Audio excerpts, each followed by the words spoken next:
I would start with the insightful Nefertiti Strickland to tell us about your vision on synchronizing technologies. The mic is yours. Thank you for that question, Omar. I love to tinker. I love gadgets. I love bleeding edge technology, but I understand, and this is just from failing, trial and error. I understand that having an analog version or a fail safe or a good known point to go back to is really important. And so as we tinker with our genome sequence, as we start to manipulate our senses in augmented, virtual, hybrid types of realities, I think it's really important to always have a point that we can go back to, a safe space that we can iterate from. And understanding how to secure both that bleeding edge as well as that safe space, I think is really important and comes through communication and coordinating efforts. So always, I like the team, I like to communicate. And then once we feel confident to move forward, I like to head out to the very tip, the very bleeding edge. So I'm excited to hear from others. Thank you. Thank you so much. The thumbs up came in. Now, Dr. Aloysius, what would you say to a new generation tech enthusiast? I would say Generation Z. What would your recommendation be for the future within the tech space? Well, I can tell you that over the years, I came to realize that the value of an organization like NASA is to inspire people. And I remember 10 years ago, I went and heard John Glenn give a speech to commemorate the 50th year of his he was the first American in space, Friendship 7. And he emphasized the importance of curiosity. And I think that one of the, and of course, NASA is very committed to using modeling and simulation and in various advanced simulation tools to help develop technologies. But being well-versed in fundamental basic disciplines is critical. And that includes material science, mechanical engineering, mechanical engineering, physics, electrical engineering, the basic disciplines, even something that sounds very cutting edge like biomimicry. Biomimicry is a collection of new ways of looking at traditional disciplines. So it's important that we not get too far away from just the foundational engineering, science and technology. And it just we can't allow ourselves to be mesmerized by cutting edge. Yeah. Thank you so much for that. I would say legacy-filled reply. Now, while bridging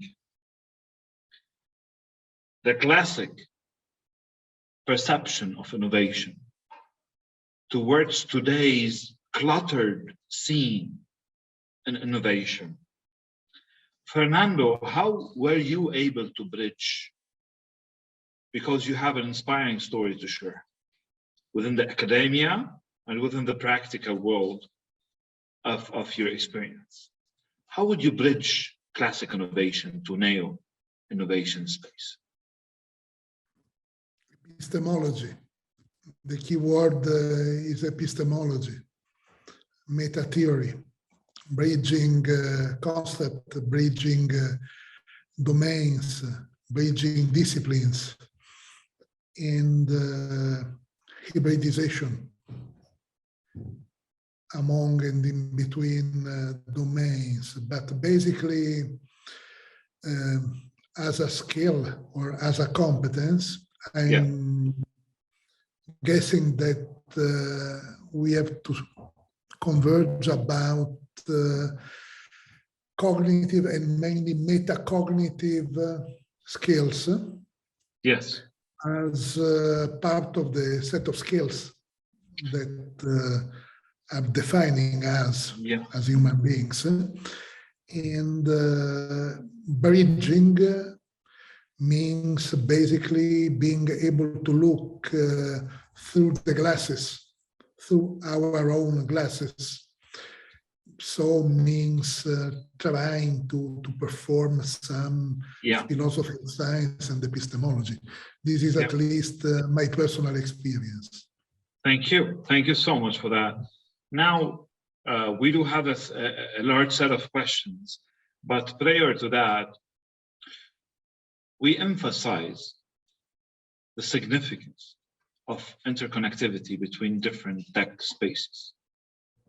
And this is one of the things that is not very much of a practice these days. Putting you together in one panel had a clear goal of creating communication to bridge us towards collaboration that will tackle more problems and solve more problems, and definitely create more opportunities for you together and for our listeners, our audience, and for interested investors and industries out there. Now, I would take the chance to ask on behalf of the audience, and that's a question. We wish that Sofia was able to stay with us, but she couldn't due to her schedule, on how non-tech fields can be included on the metaverse. Muhammad, do you have a say on that? As I stated, I thought I'm gonna do it in 5 minutes, but indeed. So I have shared my presentation, and there you can see maybe the answer to this question is the metaverse for me is right now, it is gamified, it is fictional, it is a space that is not aligned with reality. For me, a metaverse is let's build a city as a metaverse, put a whole city, the streets, the underlaying, everything of the metaverse, put that city into the metaverse, and from there we have a perspective, a better perspective of how to cope and to put all the all the fungibles into the non-fungible tokens, so that we can create a metaverse based on a new reality for ourselves. Because if not, we are going to grow detached with the physical world, that nobody wants to go to the streets anymore. So we are going to create shanty towns and ghetto towns, and So let's please do not do that altogether. All right. Fernando, do you have a say on that? How non-tech fields can be on the metaverse or included in the metaverse? I fully agree. Today is mainly gamification. Today is mainly a blurred dimension and concept. Today is not so different compared with Second Life. We have to work. We have to work in order to develop, for instance, remote cooperation in real time. If we were able right now, thanks to some proximity sensors or cameras, to interact all together, to share virtually objects, physical objects, to co-design, to work around all together something that is physically onto a desk, but not into the others, we could really work like in a realistic world. For the moment, it's not possible. For the moment, it's a world. There are maybe investments big Yeah. investments, big marketing interest around something that is mainly a blurred dimension and concept. Yeah, yeah. Wait and see. Yeah, thank you, thank you. Now, a very interesting question coming in. How would we combine genomics, Kevin and Dr. Aloysius, and nanotechnology? Kevin, with the in-depth knowledge that Dr. Aloysius had, do you think the nanospace can offer a lot of value to genomics and gene editing? Of course, actually, one of the mRNA technology is actually based on nanotechnology and how to deliver the mRNA into the body. So this is one of the vaccine where nanotechnology actually plays the biggest role in it. So, of course, we're talking here about nanoparticles. We're talking about the molecular level of things, and I think you cannot separate nanotechnology from genomics. Thank you, thank you, Dr. Aloysius. With the nano and the healthcare field, do you have something to add quickly on that? Well, I have to say that I would place myself as a bit of a stegosaurus when it comes to nanotechnology. I was involved in nanotechnology in the very earliest days. So my applications of nanotechnology are very materials oriented, but I know just from my reading of of the website, all the news services I get, that the nanotechnology has far-reaching applications in biomedical sciences and applied biotechnology. I mean, there's no question about it. I would say that in the early days of nanotechnology, my type of applications dominated, but we're really rapidly receding into the into the noise. Yeah. Thank you. Thanks for that. I would like to add something that genomics today use AI, use cloud, basically genomics use most of the technologies that were present here, use nanotechnology. So it's the perfect, it's diverse. Yeah, it's the perfect playground for all of that, right? True. Nefertari, I know that in your most recent focus areas is blockchain, the metaverse, and crypto, and all that. From a very objective point of view, which you always have, and a kind of philosophy into that wave, between the metaverse, crypto, tokenization, NFTs, what did you see that adds value to our world into that?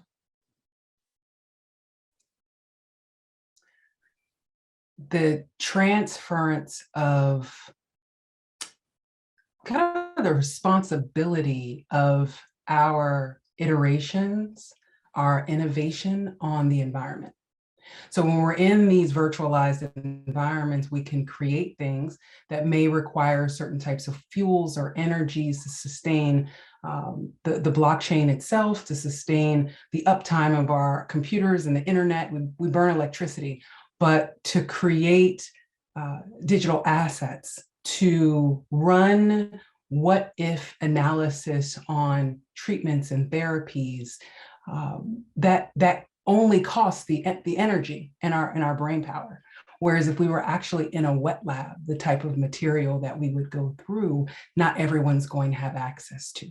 So I believe very, very similar to Mohammed and what Kevin was saying, our innovation is interdisciplinary with all of these technologies. And we talk about Web3 a lot, but we're not there yet. We're still deciding what that's going to be. We're still deciding how we're going to create a new reality for everyone. It's going to be a global reality. So that's where I think the value and the power of this community is, because before the pandemic, to be this global in terms of representation on Zoom wasn't as acceptable as it is today. So as long as we're responsible, I think we have a very bright future ahead. That would be a beginning, a great beginning for a conversation that can actually extract a list of values that we should focus on, a list of goals that we should focus on when considering technology and moving into metaverse or blockchain or crypto NFT, so on and so forth. Now, a nice question to you, Christopher. What would be the coin that's going to be the next Bitcoin? I don't think it's just going to be one coin. As we're moving away from the coin-based thing towards the tokens. We're seeing a lot more tokens getting recognition. Ethereum, Solana, Bitcoin, they're all going to be the constant. If you visualize the cryptoverse, if you visualize the network of metaverses that are out there, each of these blockchains is like a highway, and the tokens are the side roads in between. And we're noticing that more and more people want to live on the side roads. They don't want to live on the highway. They don't want all the traffic going through their backyard. And I think we're going to see a lot of these tokens, a lot of evolving stable coins. I mean, we started off with Tether, which had an amazing effect. I mean, none of the stable coins in the world would be here today if it wasn't for Tether. Then we saw Ripple move on and move away from fiat. Then we see Bash moving further away. And we're starting to see greater associations. So I think rather than look for just one, look for the ones that are working together to make the world a better place. And those are the ones that are going to succeed, because crypto is up against fiat right now. And there is not one crypto out there that can beat fiat on its own. The ones that are working together, that are talking together, that are increasing the viability of the spiderweb bridging, those are the cryptos that are going to be the future. The ones that are out there saying, well, I'm going to destroy Ethereum or I'm going to destroy Bitcoin, those are the ones that are going to burn themselves out, because you can't build an empire on hate. You can only build a successful society whenever you work together with other people. So I think you're going to be looking for families of coins, not just coins by themselves. Yeah. Arokia, it is a real question.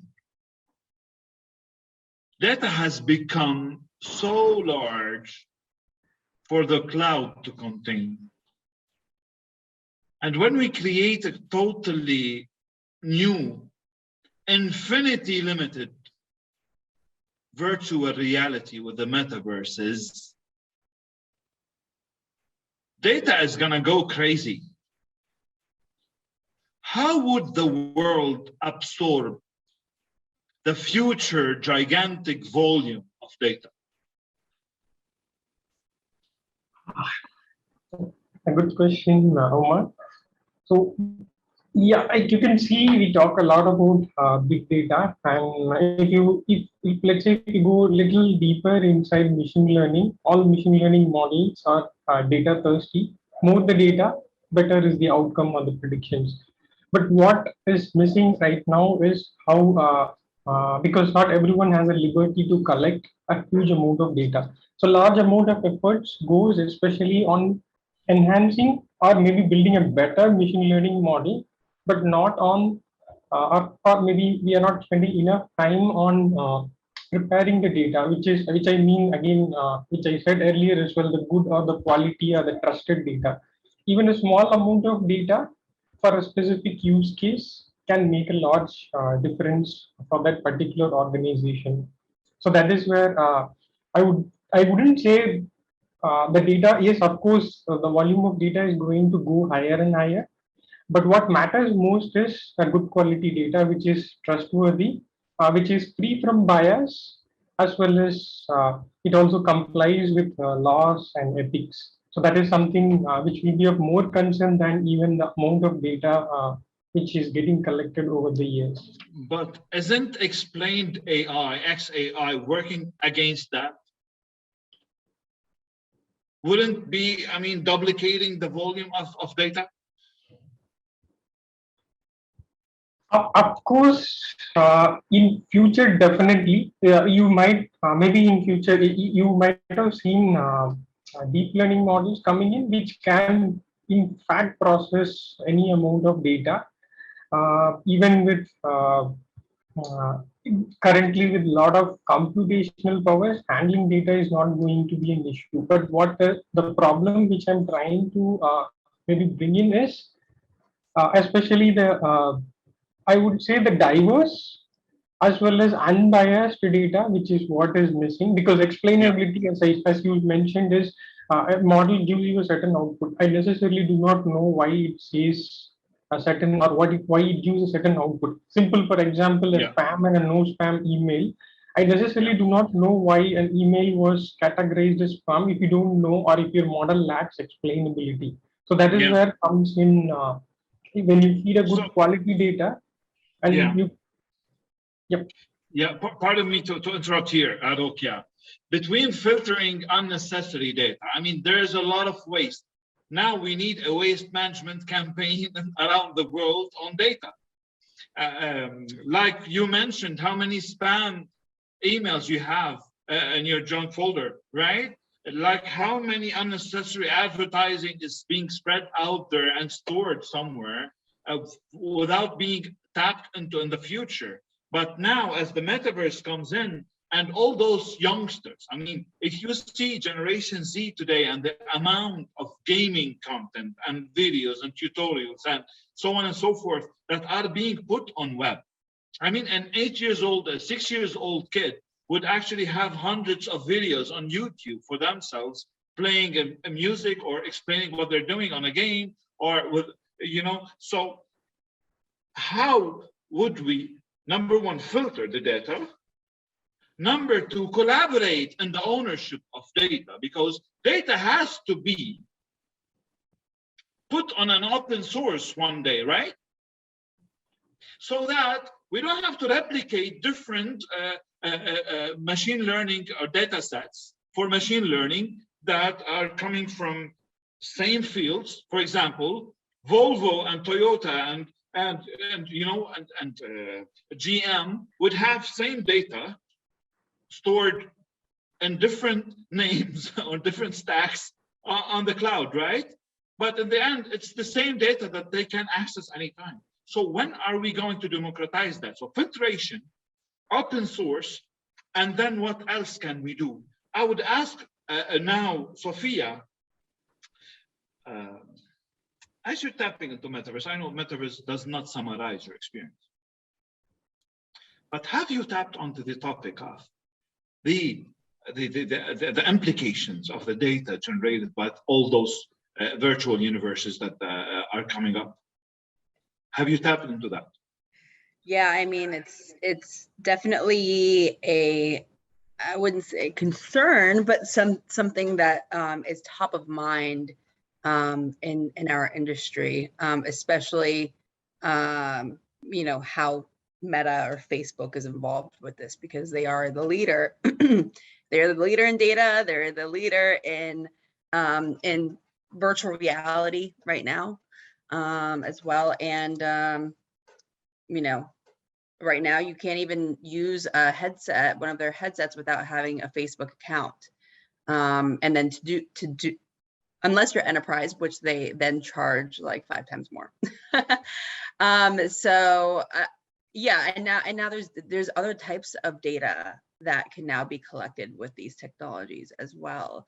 I briefly touched on it in my presentation, but a lot of different types of biometrics, galvanic skin response. There's you know, all the eye tracking, integrated eye tracking with the VR headsets, and then there's the front-facing cameras on the AR glasses as well, because now that's environmental data and, you know, other potentially people's data that's being tracked by someone wearing augmented reality glasses as well.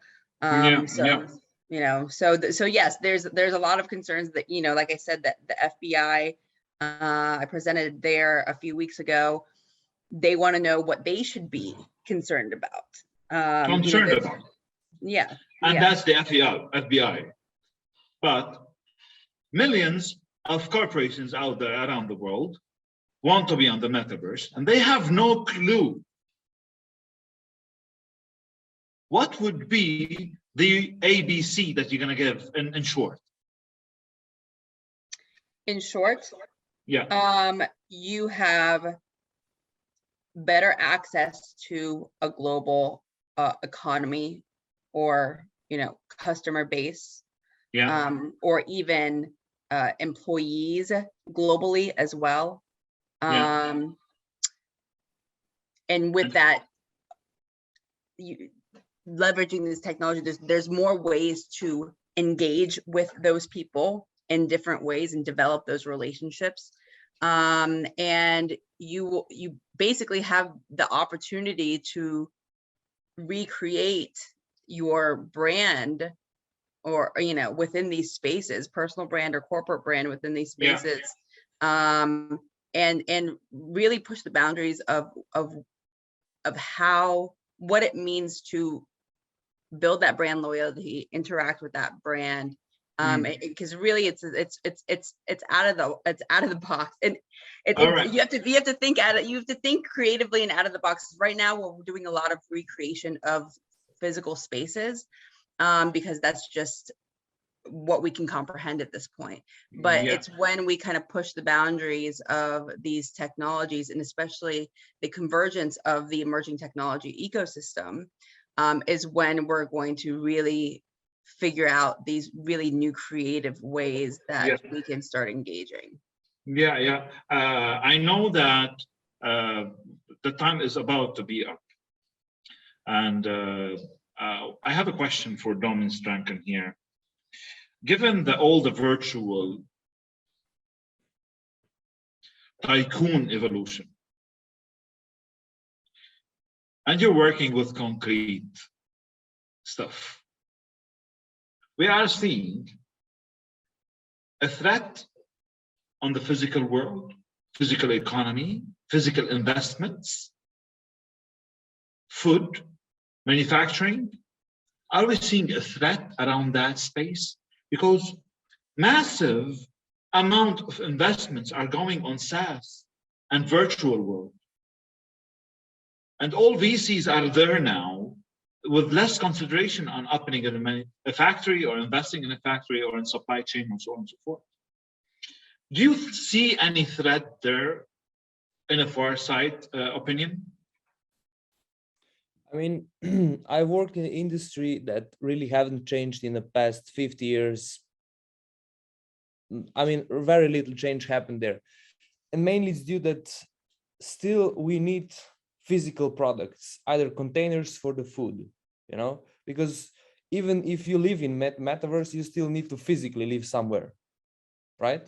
So I don't see a real threat in the real future, but I see a big benefit to reshape these old dinosaurs of industry, to move on, to use less resources, optimize their production plans, so that they can basically supply us with what we need and not with how they're used to operate, Yeah, that's indeed.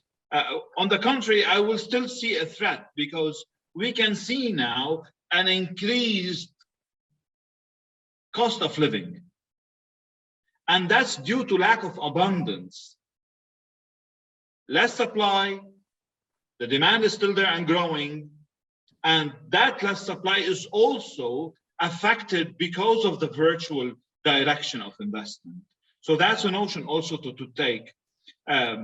Sophia, because you joined us, now I just want to ask you a question. What would be the top 5 industries that are pioneers in the metaverse world now? Well, specifically with AR, VR technology, anything that involves training and education is number 1. And that can span across different industries. Retail and e-commerce, what we like to eventually call v-commerce. Go ahead. You're muted. I'm okay, counting. Okay. Anything with e-commerce, v-commerce, to help reduce the need to, first of all, try before you buy concept, and then reduce the need for returns as well, because of that capability. I mean, obviously, anything like the brand.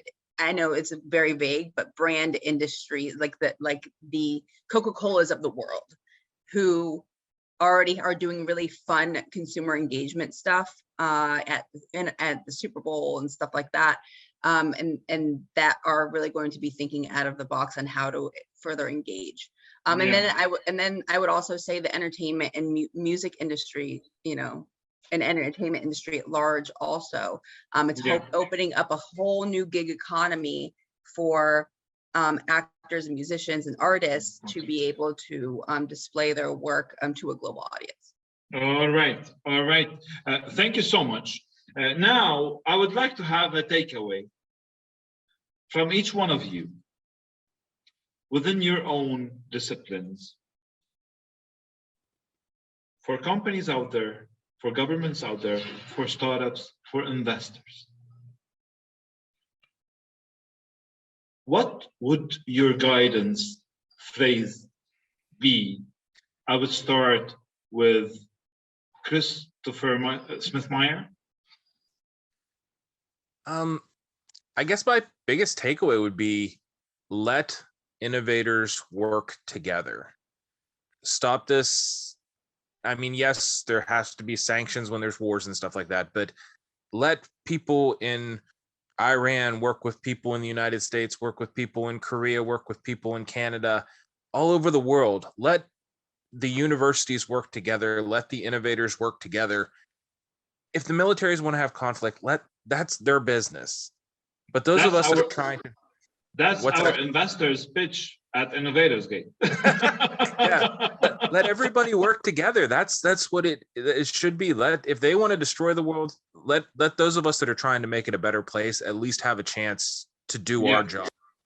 And that would be my big takeaway, is let people work together. Okay, I'm going to exit now to listen to Muhammad. What would your takeaway be? The togetherness. I mean, it is obvious that Chris is saying the same, and I think we all agree. The unity. We miss the unity in so many levels, in so many industries, because of let's put it this way. And Sophia has touched base with Coca-Cola, for instance. Everything is merchandise, everything is advertised, everything is about the company, but not about the community. And this is the Web3. Web3 is about the community and about ourselves. Let us be in control and not be controlled. Thank you. Very, very, very impactful. Fernando, what would that be? Let's say that we are part of an infosphere, the so-called Word 3, according to Karl Popper. The infosphere is what connects the all of us into a global world that is partly global, partly local. Let's make it at least global, because we are innovators. Thank you for doing that. Sophia, what would your giveaway be for our audience now? The metaverse is not optional. It is coming, and it's in everybody's best interest to do their research into how it's going to affect your life and your potentially benefit your life and your industry. And it's never too late to join the bandwagon there. And then I would also say, if you are a business owner, and specifically business owners that have products, but that could, but it definitely applies to services as well. Start virtualizing your assets, creating these 3D assets. Even if you don't know what to do with it yet, that's a great first step into preparing. This is where some people like yourself come in, and people like ourselves, innovators come in, Innovatorsgate come in. Kevin, what will your giveaway be? Well, to adapt technology fast and learn along the way. So don't wait until to see what would be the final outcome. It will be too late. So adapt it fast and learn on the way. Learn on the way and try and error is not necessarily a mistake. Just take some risks, right? Domin, what would it be? It's about innovation. It's about innovation. Trial and error. It's innovating. So that's how it you're is. learning ways not to do things. Indeed. Domin, you've been already taking risks. Tell us more. What would you recommend now? So my takeaway would be empower people by leveraging technology, but do it in a smart way. So not overcomplicating, overburdening them, because as we might discuss this in the group today, there is still like 80–90% of people that have no clue about what is happening, what's going on, and they're vital to our economy. So we just cannot leave them behind. Yeah, democratizing knowledge on technology and everything else. Thank you so much for that. Dr. Aloysius, what would that be? We can't hear you. Yeah, I know, I'm good. There we go. I would say that learn from nature. Don't be afraid of bio-inspired technologies.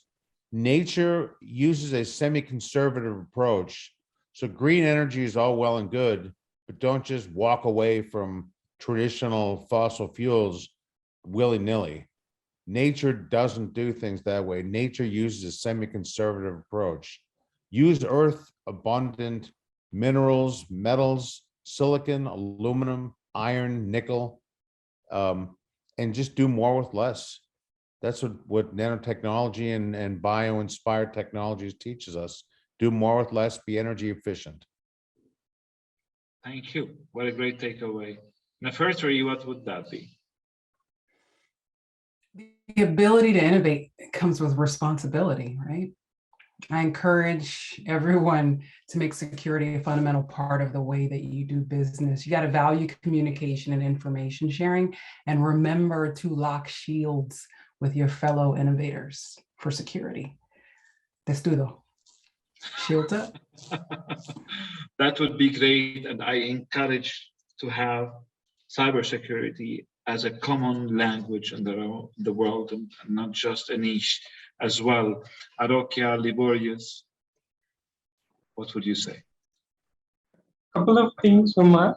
Since we are talking more about metaverse and how it is going to grow in future. So honestly, at this point, there is no clear idea of how we are going to handle a huge amount of unstructured data, I would say, which would get generated in metaverse. So that's why democratizing, I would say, data as well as simplifying it for end users. So currently only the tech giants are able to do that. So that's why democratizing that, especially innovations around data generated in metaverse. So that is one thing. And the other is, I would personally, I would see benefits in enabling citizen data scientists. So here, citizen data scientists in the sense, these are guys who are subject matter experts or domain experts, but not necessarily coming from a data science or a statistical background. Yeah. Thank you so much for that. My personal takeaway would be that the more of parentheses, us together speaking, sharing value, sharing purpose, sharing what life has given us, as Dr. Aloysius said. It is there around us. We just need to learn the lesson. A little bit of analysis, it will make our life easier. And going virtual is not a choice anymore. It's not optional anymore. I mean, as Sophia said, but going there aware and responsible would be the perfect case scenario. And allowing virtual reality like Tesla suit that you utilized on your FBI presentation, Sophia, it might save the lives of a lot of people out there, like robotics, like every single technology we discussed today. Crypto has been founded, has been created, blockchain has been created, nanotechnology, and all of those tech spaces that you are working and you are practitioners at have been created. Just let's make the best out of them. We encourage more conversations like that to happen and encourage you to meet up together as well to discuss further on that. I know that the time is up already. We're 11 minutes late on our audience. Thanks for whomever has stayed that long with us. For more to come, we invite you also to see more about what we're doing at Innovatorsgate. I'm going to allow myself to promote what we're doing. We're enabling collaboration so that we can achieve more globally and have the access given to everybody who doesn't have the access at the moment or in the future or might not have it in the future. Thank you so much for being with us together on this beautiful session. Time wouldn't be fair to grasp all the value that you can offer, but what I would say is that the future is going to reveal a lot of plans which will reach out to you and our audience that has joined us throughout the 4.5 hours now, 4 hours and 40 minutes now. Thank you so much. And hopefully we can see you tomorrow to discuss about core industries and their tech transformation. Around 27 that might have reached 29 different industries will be discussed tomorrow. We hope to see you all there. Thank you so much. Here in Lebanon, it is a good night. For everyone out there, good evening, I guess. And thanks for being with us. Thank you. Thank you, I would like to thank as well my team. Have a great eve, everybody. Diane and Roa and Salman and Yara and Kifah and Omar. They've done a great job in helping put this together. Thanks and a big upload to them as well. You have a great time. Ciao.